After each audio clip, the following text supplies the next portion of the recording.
Bueno, esta es mi casa. Yo crecí en la facultad, he dado clases en la facultad por más de 35 años y soy bien fan de la facultad y de todos sus miembros. Y este trabajo de Cuatro Ciénegas, pues es un destino increíble que me tocó. Tener el privilegio de entender qué quiere decir Cuatro Ciénegas y de tratar de salvarla. Cuatro Ciénegas de alguna manera nos encontró a Luis, mi marido, que es la parte lógica de mi cerebro, y a mí. Llegó la NASA a tocar la puerta en 1990 y a decirnos, pues, tienen que estudiar este lugar porque es realmente muy importante. No, en 99, perdón. Y ahí tal vez podemos entender la vida si es que existe en Marte.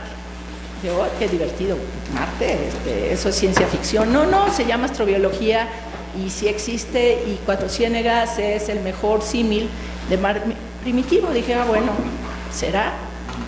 Y pues uno llega a este lugar que parece una mariposa en el desierto, se ve blanca desde el espacio, y la razón por la cual pensaban que era, no tenemos apuntador, pero eso que ven allí son estromatolitos, por eso pensaban que era el símil de un planeta primitivo, pero hay muchos lugares con estromatolitos.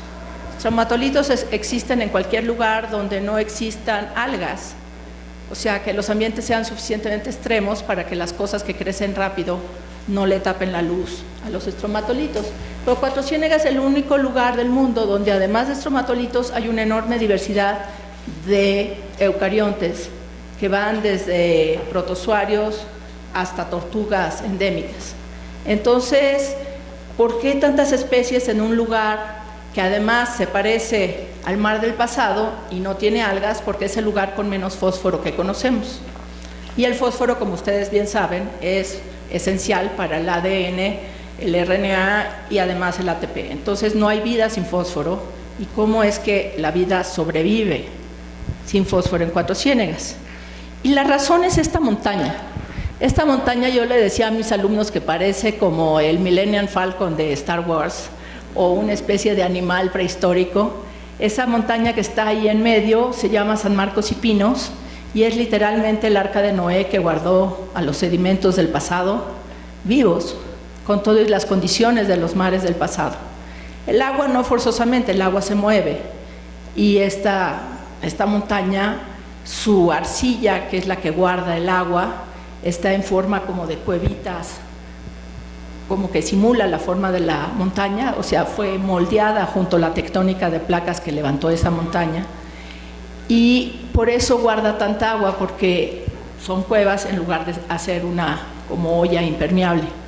Entonces, ¿por qué Cuatro Ciénegas es tan especial? Porque esa montaña tiene fuego abajo, y ahí es donde se abrieron dos supercontinentes. Por ejemplo, Pangea se abre aquí y sube desde el nivel del Ecuador, Coahuila, hasta donde está ahorita, y todo lo que hay entre Coahuila y Ecuador se formó entre el Jurásico y el finales del Cretácico. Entonces todo eso no existía, estaba en el pensamiento del magma, y en el Jurásico hubo tanto fuego debajo del mar, tanto magma debajo del mar, que los caracolitos hicieron por única ocasión sus conchas de sulfato de calcio en lugar de carbonato de calcio. Entonces por eso se ve blanco esta mariposa, porque es el yeso del Jurásico. Y luego el magma, que estaba, esta anomalidad magmática, ahí sigue debajo de la montaña, y es lo que hace que el humedal esté húmedo, porque el agua que se percola entre las rocas y llena estas pequeñas cuevas que están por todas las capas geológicas que tiene esta montaña ensambladas, luego sube con el calor del magma y forma las pasas, que llega el agua a 32 grados. Entonces el magma debe estar al menos a 10 kilómetros de profundidad. Y este magma empuja el valle 200 metros para abajo de lo que es la placa de Laurentia, que es la placa de granito, que es el centro del continente, que está al norte de Cuatro Ciénegas, y se levanta estas otras sierras, que es la Sierra de la Madera y la Sierra de Mechaca, las cuales se levantan y hacen una ola que parece un corazón, que es la Sierra de la Madera, que es muy impresionante. Entonces toda esta tectónica se debe a que ese es un punto de fractura, es un punto importante que ha estado en el mar mucho tiempo. Estuvo en el mar cuando se rompió Rodinia hace 800 millones de años, estuvo en el mar en el Cámbrico, estuvo en el mar cuando se rompe Pangea y ahí nace el Atlántico, y dejó de estar en el mar hace 35 millones de años cuando se levanta el Altiplano Central y la Sierra Madre Oriental. Pero los virus, por ejemplo, no se han olvidado del mar. Casi todos los virus que encontramos en Cuatro Ciénegas son marinos. Cuando los virus es algo que se recambia muy rápido, ¿qué están persiguiendo los virus para ser marinos? Lo que persiguen son bacterias. Y por ejemplo, es un lugar que ya no existe, se llama el Churince, y esto es parte del inventario total del Churince, y ahí encontramos decenas de miles de especies nuevas de bacterias que no han sido descritas ni van a ser descritas porque eso de hacer taxonomía es una lata, pero casi ninguna de ellas las podemos cultivar, solamente 5 grupos los podemos cultivar, y uno de esos es el que tiene la flechita, ese se llama Bacillus y es muy fácil de cultivar, y por lo tanto mi amiga Gabriela Olmedo, que es una obsesiva de Bacillus, tiene una colección de 2000 Bacillus que acabaron siendo 220 linajes nuevos. Esas patas azules que ven en el árbol son la distancia filogenética de estos bacilos únicos de Cuatro Ciénegas con el resto de los bacilos. Y cuando uno le pone reloj molecular a estos bacillus, encontramos que todos esos del sedimento se separaron de sus hermanos cuando surgen los animales. ¿Cómo ocurrió esto? El mar era anaranjado, no tenía oxígeno, a pesar de que la llamada gran oxidación no era tan grande, o sea, las primeras cianobacterias rompen el agua, liberan el oxígeno con la fotosíntesis oxigénica, pero ese oxígeno tomó un rato subir a la atmósfera burbuja por burbuja, y estaba acotado cuánto oxígeno podía entrar a la atmósfera, porque si entraba demasiado oxígeno no había fijación de nitrógeno. La fijación de nitrógeno solamente puede ocurrir en condiciones bajas de oxígeno. Sin embargo, cuando se rompe Rodinia, que ahí está ya rota, se rompe justo en Cuatro Ciénegas, los estromatolitos, que es estas comunidades microbianas donde se ensamblan todos los ciclos biogeoquímicos, adquieren más costas y con eso crecen, y ya la atmósfera estaba en un punto de quiebre, y los estromatolitos al fijar CO2 en sus arrecifes precipitan una glaciación global que se llama el Esturniano, donde los hielos rascan los continentes y liberan el elemento que estaba limitado durante todo el precámbrico, que es el fósforo. El fósforo estaba atrapado en las rocas, porque el fósforo es muy explosivo y solamente se estabiliza en carbonatos. Entonces, al liberar el fósforo, entra agua limpia cuando se deshielan esos hielos con fosfatos y oxígeno a las costas, y las algas que estaban en esas costas sobre los estromatolitos, las primeras algas, enloquecen de felicidad con todos esos fósforos y hacen un bloom de algas, cual está muy claro en el récord fósil, y eso otra vez precipita en los cuerpos de las algas el CO2 y otra vez se congela el mundo.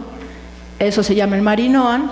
Y cuando se descongela el Marinoan, otra vez entra más fósforo al mar, y esta vez es el turno de los animales. Y los primeros animales vivían en un mundo anaranjado o en la zona de mareas donde había más oxígeno, pero al principio se deslizaban sobre los estromatolitos y luego evolucionaron mandíbulas y empezaron a roer los estromatolitos y a hacer cavernas y hoyos. Y entonces todos esos nutrientes que habían estado guardados por 3.000 millones de años en los sedimentos marinos se empezaron a liberar. Computador, qué emocionante. Gracias. Eso. Se empezaron a liberar, hicieron floculación en la columna de agua, y eso permitió a las algas colonizar la nieve marina y oxigenar finalmente el mar. Entonces el mar se volvió azul gracias a la actividad de los animales, y cuando el mar se vuelve azul se oxigenan los sedimentos marinos, y Bacillus de Cuatro Ciénegas son los testigos del momento donde estos sedimentos marinos adquieren oxígeno, porque Bacillus es una bacteria que requiere oxígeno. Entonces tenemos los testigos de la evolución de los animales ahí mero en Cuatro Ciénegas, y están vivitos y coleando.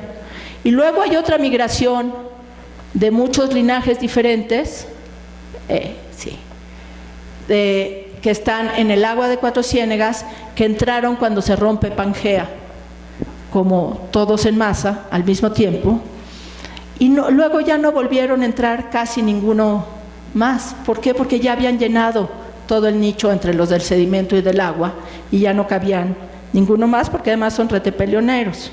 Entonces en Cuatro Ciénegas tenemos el mundo perdido que ha sobrevivido a todo, que ha sobrevivido a 2 glaciaciones, que ha sobrevivido al cambio de la atmósfera, que sobrevivió al pasaje de un mundo anóxico, anaranjado, a un mundo azul, que sobrevivió a la extinción del Pérmico, que no fue pequeña cosa, se extinguieron casi todos los organismos marinos en el Pérmico, y luego a la extinción de los dinosaurios en el Cretácico.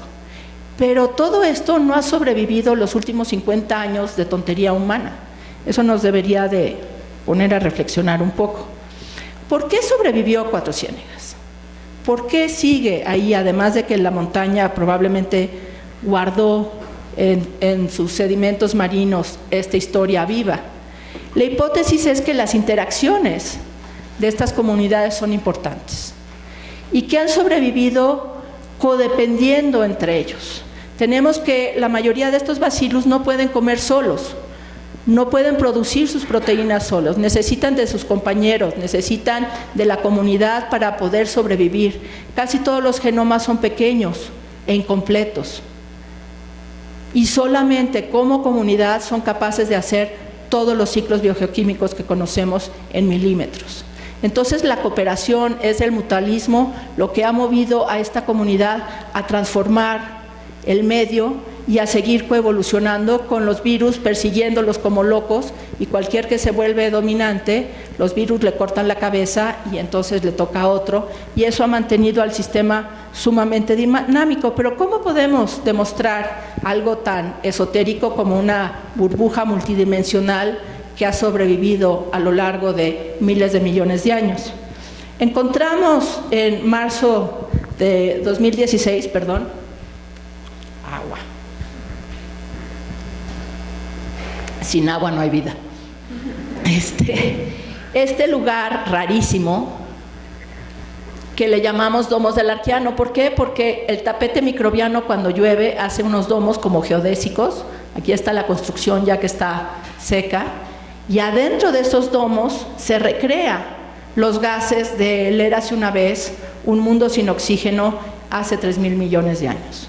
Aquí adentro hay metano, azufre y gases de hidrocarburos volátiles. No hay oxígeno. Aquí afuera se rompe el oxígeno. Entonces, ¿eso cómo lo sabemos? Llevamos un experto en metano que se llama Dr. Talazo, en Chimbestav, Zacateco, y midió los gases en época de lluvia, que es abril 2016, y en épocas de secas, y encontró que es el lugar más metano, que tiene Cuatro Ciénegas, y uno de los que tiene más metano del mundo, además de Siberia. Pero además el CO2 no fue detectado aquí porque todo lo estaban usando las bacterias, mientras que en enero, cuando está seco, el CO2 sí se puede acumular porque la actividad microbiana es menor.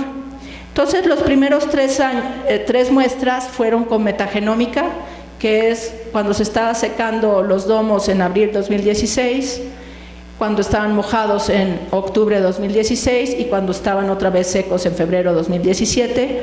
Y lo que encontramos en esos metagenomas es que es el lugar, en efecto, más diverso de arqueas del mundo.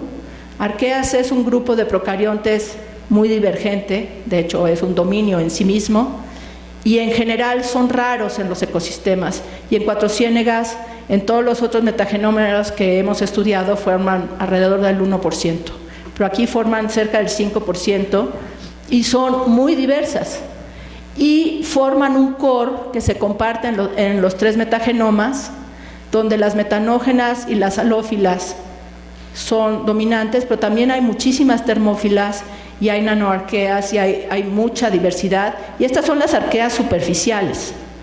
El año que entra vamos a ir con los geofísicos a la búsqueda de Asgard, Thor y Loki y sus amigos en las profundidades. Necesitamos hacer un hoyo, vamos a empezar con 1,5 metros y luego ya iremos más profundo a la búsqueda de los sedimentos anóxicos y mucho más profundos.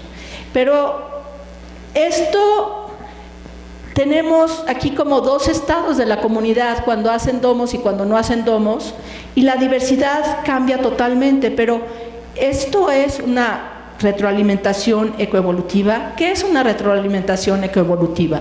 Es cuando tú tienes que los organismos modifican el nicho, es decir, modifican el ambiente biótico y abiótico, desde el pH hasta qué hay de comer alrededor, y esto hace que cambie la función de la comunidad, y esto a su vez vuelve a modificar el nicho, y así se la pasan recirculando. Y si se ponen a pensar, esto no es tan difícil de imaginar si vemos a los colibríes y sus flores, o a nuestro microbioma y nosotros, o al microbioma de las termitas. O sea, en general las comunidades están más acopladas de lo que nos hemos imaginado, y en general están más acopladas por mutualismo mucho más que por competencia. Entonces hay que cambiar ese paradigma, y eso no quiere decir que no creamos en Darwin. Por ahí hay unas pintas que dicen muera Darwin y viva Margulis. No se trata de eso, se pueden ambas cosas. De hecho, Darwin, su hipótesis de la selección natural está basado que aquel que come mejor va a tener más hijos, y por lo tanto su estrategia de comer mejor va a ser heredada por sus hijos, aunque él no sabía de herencia. Eso fue lo que agregó la nueva síntesis. Y eso de comer mejor no forzosamente es competir mejor contra tu vecino, sino puede ser cooperar mejor para conseguir los nutrientes que faltan entre todos. Y eso es nuestra propuesta. Entonces, cuando tú tienes los domos en época de lluvias, estás creando un nicho para las fotosintéticas que están afuera y aumentando el nicho de las anaerobias que están adentro. Todo el grupo se beneficia. Y estos son comunidades complejas. Y sabemos que cambia el ambiente porque hicimos la metabolómica del lugar, y cada sitio que estudiamos es diferente y único en metabolómica, aunque estén a 10 centímetros uno del otro. Y por lo tanto, esperamos con los metagenomas demostrar que se cambia la estructura de la comunidad, y por lo tanto hay una retroalimentación, que es diferente que en época de secas, donde la costra de sal hace que las fotótrofas que sobreviven bajo la sal son solamente las extremas que pueden vivir a esta salinidad. Las halófilas y las metanógenas dominan, y esto aumenta también los gases invernadero, el metano y el CO2, que están abajo de la costra de sal, y por lo tanto tienes otra comunidad que funciona en época de secas. Entonces hicimos dos tipos de muestreo. Uno es metagenómica completa, que es sacar el DNA completo y ver cómo cambian las funciones, que estábamos analizándolo con una estudiante de doctorado, y otra cosa es ver cómo cambia la comunidad en el espacio y en el tiempo. Para ver el cambio de la comunidad en el espacio y en el tiempo, hicimos un muestreo en lluvias en octubre de 2018, que le llamamos tiempo cero, en 1,5 metros, que es esto. Muestreamos 10 puntos, secuenciamos con alta definición, con NextSeq, cada una de las muestras, y encontramos 750,000 especies, al 97%, en 1,5 metros. La diversidad de China en 1,5 metros. Si esto no es el lugar más diverso del mundo, no sé qué es. Y luego metimos estos mismos en unos frascos para demostrar el papel de la biosfera profunda en esa diversidad, y estos frascos se mantuvieron con humedad y bajo la luz en una cámara de crecimiento en Seúl, lejos de su montaña, y luego fuimos 5 meses después a medir cuál era la diversidad aquí y cuál era la diversidad en el sitio una vez que se secó. Entonces aquí, por ejemplo, tomamos las muestras tanto de tiempo cero como de 1A, Aquí está cómo estamos haciendo los frasquitos en el lugar. Y cuando medimos tiempo cero, cada uno de los sitios, cada uno de los 10 puntos es único. Y la diversidad es única y el orden de magnitud es 10 a la 5. O sea, cientos de miles de especies en cada punto que son diferentes entre ellas. Solamente comparten en 1,5 metros 7,000 lotos. Todo lo demás es único y diferente. ¿Y qué es lo que hay ahí? Bueno, hay muchas bacterias, estas son las cosas más abundantes, pero todo lo gris son lo que se llama la biosfera rara, es decir, cosas que están presentes al menos 3 veces, pero mucho menos del 0.1% de la comunidad. Y la biosfera rara forma parte de la mayor parte de la diversidad. Y también los hongos, esos son abundantes, pero son parte de la biosfera rara. Y las arqueas siempre están juntas, todas las arqueas, son o todas o nadie, y forman parte de lo que llamamos un core. Entonces, las arqueas y los hongos, aquí están todas las arqueas y los hongos, forman asociaciones mutualistas, es decir, tienen copresencia, mientras que las bacterias, algunas pelean y algunas cooperan.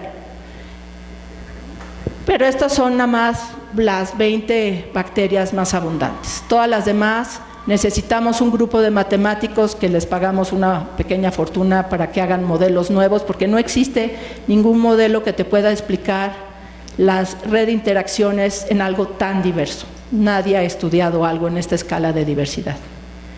Y esta es la metabolómica de tiempo cero, ya también tenemos las otras, y vemos que cada uno de los sitios tiene un patrón único de iones, a pesar de estar 1 a 10 centímetros del que sigue. Cada uno está haciendo funciones diferentes, lo cual es bastante impresionante si están a 10 centímetros de distancia y el tamaño de un falcón es de este tamaño. O sea, nuestros bosques de 170,000 especies están en este tamaño, por milímetros. Entonces, es muy impresionante. Luego, los frascos que los pusimos a evolucionar en la campana de crecimiento, en condiciones constantes, 7 de ellos hicieron mundos anaeróbicos, mundos anaranjados y púrpuras, y 3 de ellos, eso sí, parece haber un gradiente hacia adentro de la poza, evolucionaron mundos oxigénicos, y el 9 hizo una pequeña burbujita, un pequeño domo. Sin embargo, como no tiene la biosfera rara que viene de la montaña, no hicieron la estructura elástica de los domos naturales. La biosfera rara es importante. La diversidad de esos frascos es 2 órdenes de magnitud más baja que la naturaleza, a pesar de haber estado húmedo todos los meses, es en el orden de 6,000 a 4,000, y también cada frasco es único y diferente, aunque los mundos verdes tienen esta amarilla y azul, que son 2 cianobacterias particulares, por eso se volvieron verdes, mientras que lo morado son púrpuras del azufre. Luego, cuando fuimos al ecosistema seco en marzo de este año, tomamos muestras para microscopio, para metagenómica, para la parte de DNA, y encontramos que la diversidad es aún menor que nuestros frascos. Nada más hay alrededor de 4,000 otros diferentes, y también cada uno de los lugares son diferentes. Y aquí tenemos que lo que domina es una cianobacteria extremófila que se había descrito el año pasado en Sudáfrica. Entonces tenemos la comparación de las curvas de rarefacción en tiempo cero, son 10 a la 5 y aquí 10 a la 3 en ambos. Y realmente en cuanto a funciones también no comparten casi nada. Entonces, ¿por qué este lugar es tan raro? ¿Por qué es el lugar más diverso? Una hipótesis que tenemos que demostrar con los geofísicos es que esto es arcilla, y aquí adentro tenemos capas de arcilla que reflejan las diferentes eras geológicas que han sido acumuladas en estos sedimentos marinos de la érase una vez.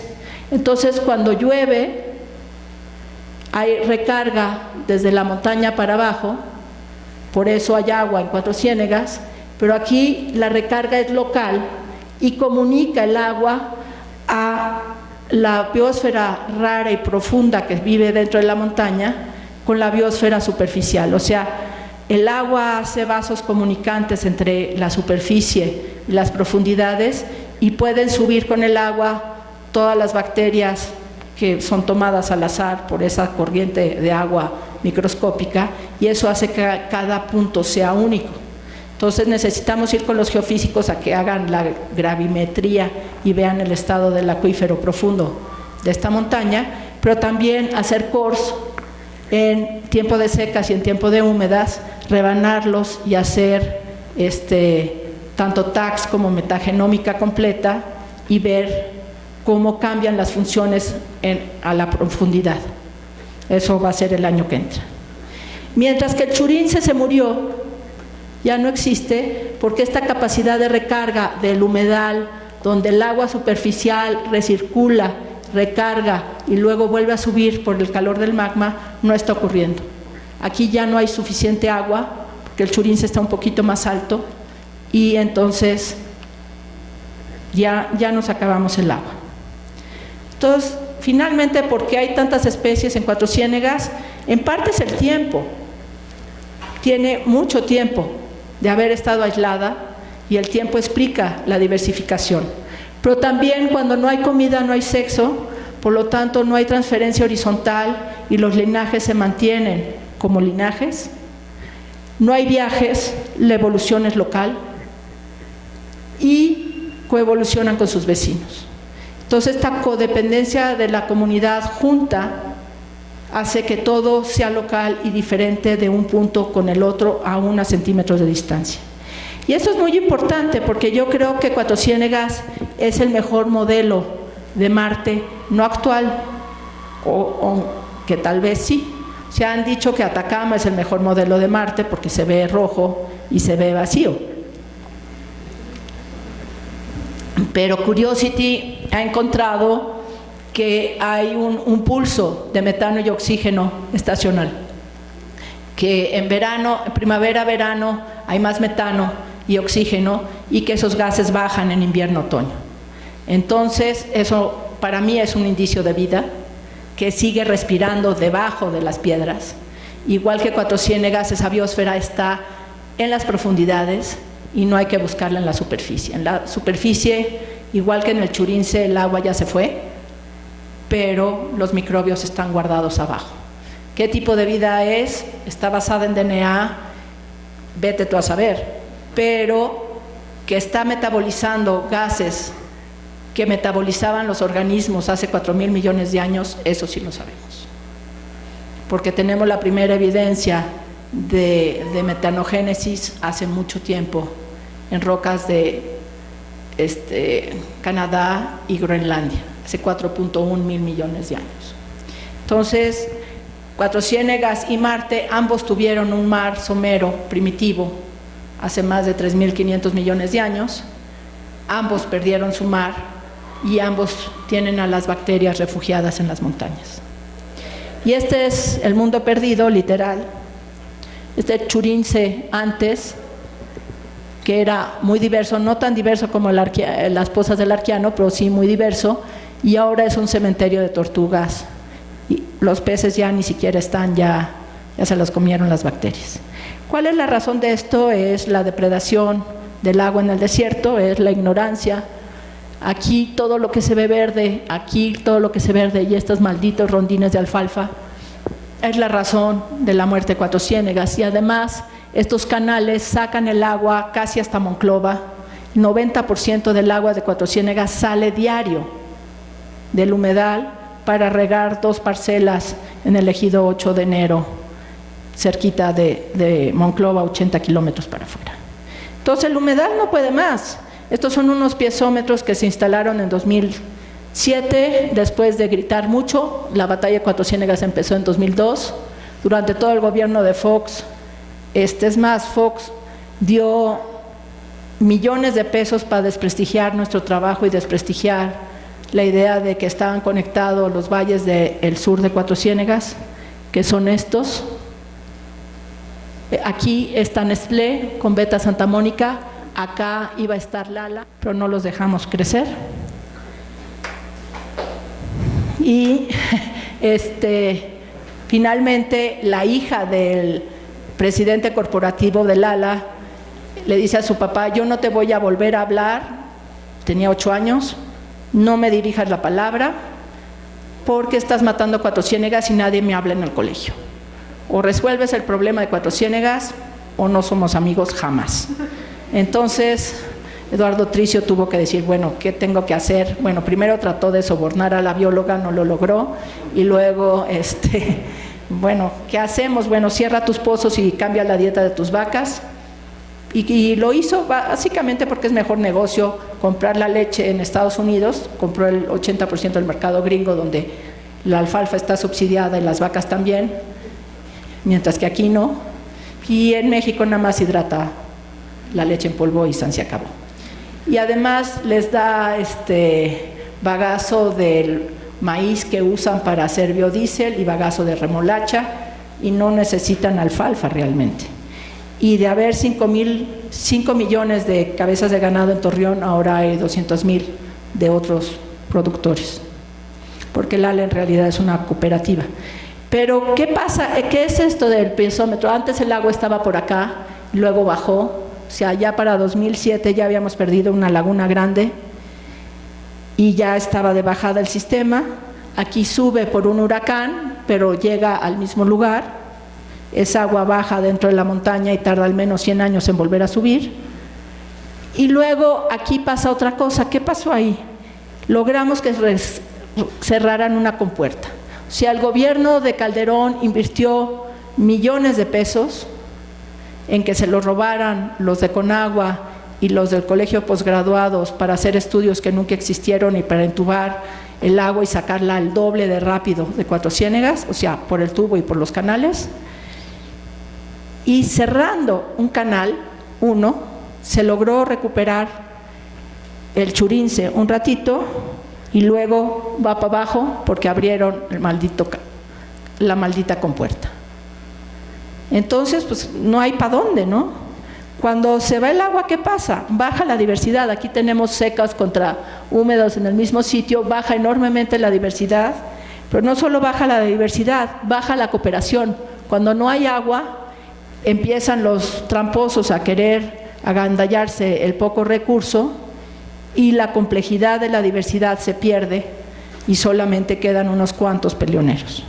Entonces hay que cambiar la manera de ver el agua en el desierto. Y cuando los del ALA dijeron, bueno, ¿qué hacemos? Ya queremos ser amigos, por favor, porque si no mi hija nunca me va a hablar. Dijimos, bueno, paga la educación ambiental de los niños. Y entonces llevan desde 2007 pagando un programa de educación a través del arte con un grupo fantástico de educadores que se llama Concentrarte, donde los niños de kinder hasta sexto de primaria tienen talleres de arte una vez al año y su mente cambió completamente con una semana al año. Y cuando me llegan a la prepa, ya son otros niños que los que tenía yo en la prepa desde 2004, antes del programa de educación a través del arte, porque ya piensan de otra manera, con una semana de sensibilización al año. Y entonces aquí tenemos un laboratorio de biología molecular, que ya quisiera yo en procariontes, para que los chavos hacen descripción de especies, están buscando recursos genéticos, y estos mismos chavos de prepa ya tienen un proyecto de agricultura sustentable en las tierras del Cebeta, y le están explicando a sus padres y abuelos cómo sembrar otras cosas, usar riego por goteo y diversificar lo que se cultiva para los animales y para comer. Uno de estos niños que trabajó con nosotros hace años, Héctor Arrocha, lo conocí cuando estaba en prepa y le enseñamos los estromatolitos, ahora tiene un doctorado en biotecnología y él es el líder del grupo del Cebeta que está haciendo búsqueda de sus propios recursos genéticos. Estos niños son el ejemplo de Tratado de Nagoya para México, donde los mismos dueños de los recursos son los que están haciendo la exploración de su potencial biotecnológico para nuevos antibióticos y probióticos para plantas. Entonces, finalmente, estos niños son los que van a enfrentar el desastre ambiental en el que estamos metidos, igual que ustedes. Son los niños de 15 años que van a llegar a ser adultos en un planeta insostenible. Entonces les tenemos que dar estas lecciones de cómo luchar por un mejor planeta y apoyarlos en todo lo que se pueda. Pues sí, está California y Sydney están quemándose, los pobres osos ya no tienen dónde estar, los huracanes son cada vez más fuertes y un mundo sin agua se avecina, y todo esto se debe obviamente a la actividad humana. Al planeta no le va a pasar nada, o sea, cuando decimos salvemos el planeta, en realidad estamos siendo un poco pretenciosos. El planeta es enorme, ha sobrevivido a 4.000 millones de años de condiciones cambiantes, ha tenido varias atmósferas diferentes, ha subido y bajado el CO2 muchas veces, igual que la temperatura, se han extinguido linajes enteros y surgido otros. Nosotros somos nada más un piquito que acaba de aparecer y somos particularmente virulentos, y eventualmente los que nos tenemos que salvar somos nosotros. O sea, tenemos que salvar nuestro pellejo y el de nuestros hijos. Porque a como vamos con la tasa de consumo a la que vamos, no hay manera que esto funcione. Tenemos que cambiar la economía, el capitalismo salvaje no es el modelo. Hay que inventar un modelo nuevo, donde se consuma mucho menos y se coma de manera responsable. No forzosamente ser veganos, esa no es la única solución, hay muchas soluciones posibles, diversificar nuestras dietas y qué vamos a hacer, pero no tenemos ni que usar tanto, ni comer tanto, ni usar coches que gastan muchísima energía, o sea, tenemos que racionar todo. Y reflexionar, o sea, el mundo ha pasado por todo tipo de épocas.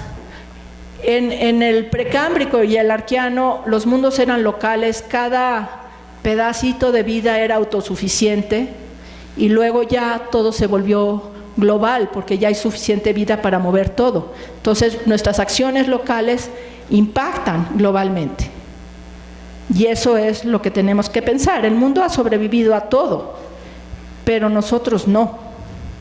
O cambiamos la forma en que usamos las cosas o no vamos a aguantar. Una propuesta, por ejemplo, de los niños del Cebeta es usar celdas solares para hacer crecer hortalizas abajo. Y ambos, tanto la celda solar como las hortalizas que tienen sombra, funcionan mejor juntas como agrosistema. Entonces tienes energía y verduras que comer. Y también vamos a hacer que los niños del Cebeta tengan un laboratorio de química de suelos y de bromatología para que ellos diseñen nuevas dietas para las vacas de engorda, que es lo que hay en Cuatro Ciénegas y en el norte. En Torreón acaban las vacas lecheras porque ya no puede haber vacas lecheras más allá de Torreón, porque hay una veda contra la tuberculosis cerca de la frontera. Y lo que urge es cerrar estos malditos canales, desaparecerlos del mapa, y vamos a hacer una especie de golpe de estado a Conagua, y les vamos a pedir ayuda a todos ustedes. Vamos a abrir una donadora con Pronatura Noreste para que entre todos paguemos como comunidad un estudio hidrológico para ver cómo recargar mejor el acuífero cerrando este maldito canal, y los estudios legales para fundamentar el cierre del canal por ciudadanos. Tenemos el derecho bajo la Constitución, y además esa agua no pertenece a nadie. Nadie la tiene adjudicada. Y para generar conciencia hicimos un documental, el cual está muy bonito, lo pasamos aquí a principios de año, lo podemos volver a pasar. Muchísimas gracias.